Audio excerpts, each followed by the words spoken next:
Hey friend, I'm glad you're here.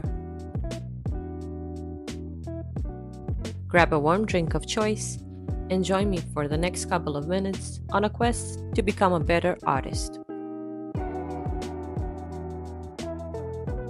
Whether you're watching while sipping your favorite drink or just needing a moment of quiet, I hope this video brings you comfort. Today, I want to talk about something that's been on my mind lately, and that's how to nurture your creativity. Not growing it, not pushing it, but nurturing it gently, patiently, and with lots of care.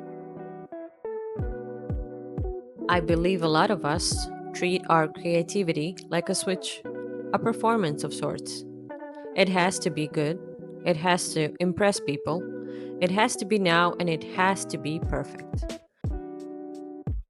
And if it isn't, we feel like we're failing or letting ourselves down.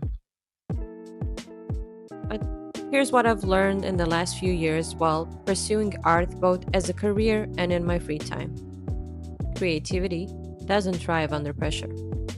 It dislikes rigid pipelines and strict deadlines. It breaks when it's pushed too far, too fast. It needs warmth, it needs understanding, and it needs compassion. It needs you to show up, not as a critic, but as a quiet companion, as an old friend. When I started drawing again after a long break, I felt awkward. Nothing came out the way I wanted it to, like my brain was in a mismatch with my hands. Nothing was good enough or going as intended. My ideas felt small, useless, and my confidence was shaky. I felt lost and confused.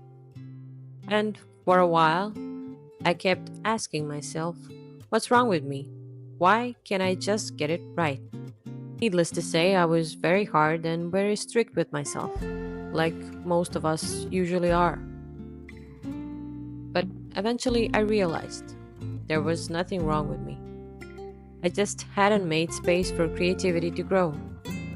I was rushing it, judging it, pressuring it to perform, treating it like a chore that needed to be done in the small amount of time it was given. I expected perfection without even making one small mark on the page. And that felt terrible. It felt off. So I started small. A sketch here, a drawing there. Every stolen minute counted towards something. I stopped chasing perfection and instead started chasing comfort and the stillness of it all. The peace of mind that only comes in the pure state of creating. And slowly, things started to change. Now, I think of creativity like a relationship. It's something you build trust with. The more you show up for it, gently, consistently, the more it shows up for you. And just like any relationship, it takes time and it takes effort. It takes attention. It takes patience. It takes work. But also, it needs fun, curiosity, and sometimes just silence.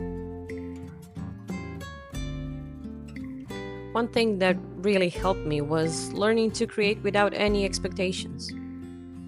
No plan, no masterpiece in mind, no perfection or comparisons involved. Just creating what felt good in the moment. That's actually what you're seeing in this video. It's not a final piece or a commission. It's not serious, and believe me, it's far from perfect. It's just me playing around with colored pencils and some markers.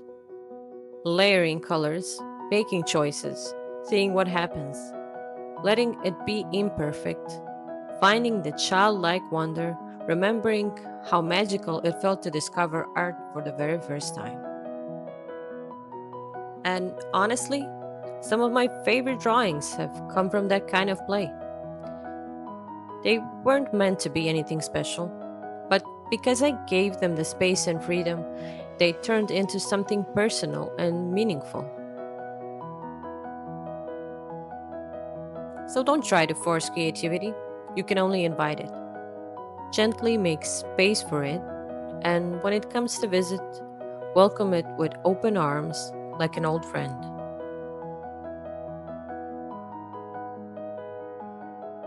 If you've been feeling blocked or uninspired lately, maybe give this a try. Don't force yourself to make good art, just make something. Take out those art supplies bought a long time ago. Ruin that new empty sketchbook that's been collecting dust for ages. Because I know we all have one. Draw something silly. Fill a page with swatches or textures. Copy the leaves outside of your window or draw the mug sitting on top of your desk.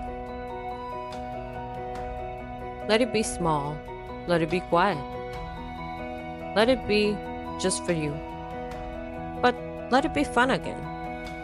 Because not everything needs to be perfect. Not everything needs to be shared. Some things can exist purely to nurture the part of you that loves to create.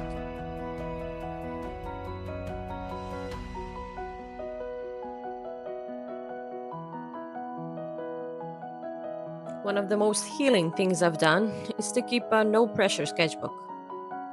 It's messy, it's full of weird ideas, crazy jokes, life lessons, color tests, and half finished drawings.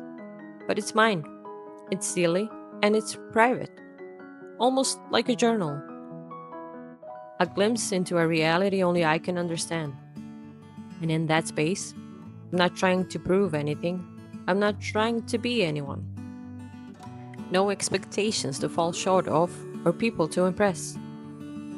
No deadlines to fulfill. I'm just showing up and letting myself explore. It's messy, it's ugly, but it's fun. And that, I think, is one of the most powerful things you can do as an artist. Not to be perfect, not to be productive, but to simply be yourself.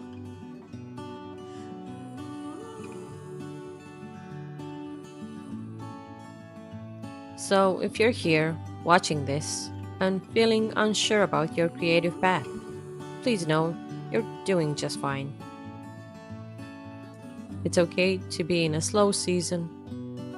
It's okay to be unsure and lost. It's okay if your creativity looks different from somebody else's. You're allowed to move at your own pace. You're allowed to rest. You're allowed to start over and to make mistakes. Because creativity isn't a race and it isn't a competition.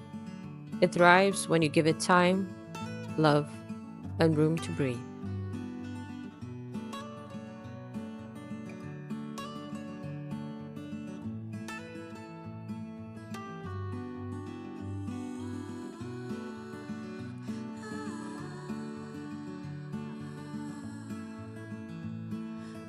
Thank you for spending this time with me. And if you have any topics you'd like me to cover in the future, please leave them down below in the comments.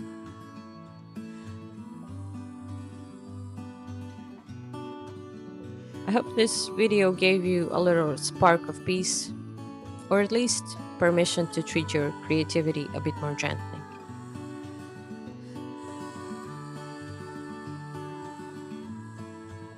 Remember to go easy on yourself, take breaks, play more, and keep creating. Because your voice, your vision, and your way of seeing the world matters. Even when it's quiet, even when it's slow, even when it's imperfect.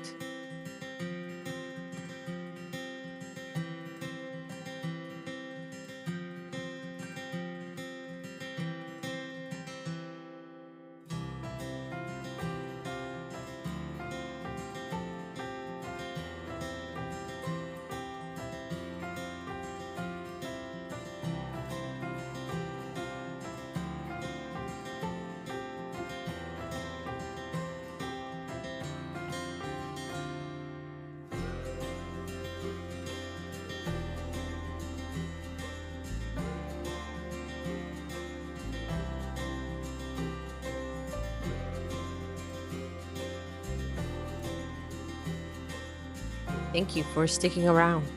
Take care and I'll see you in the next one. Bye.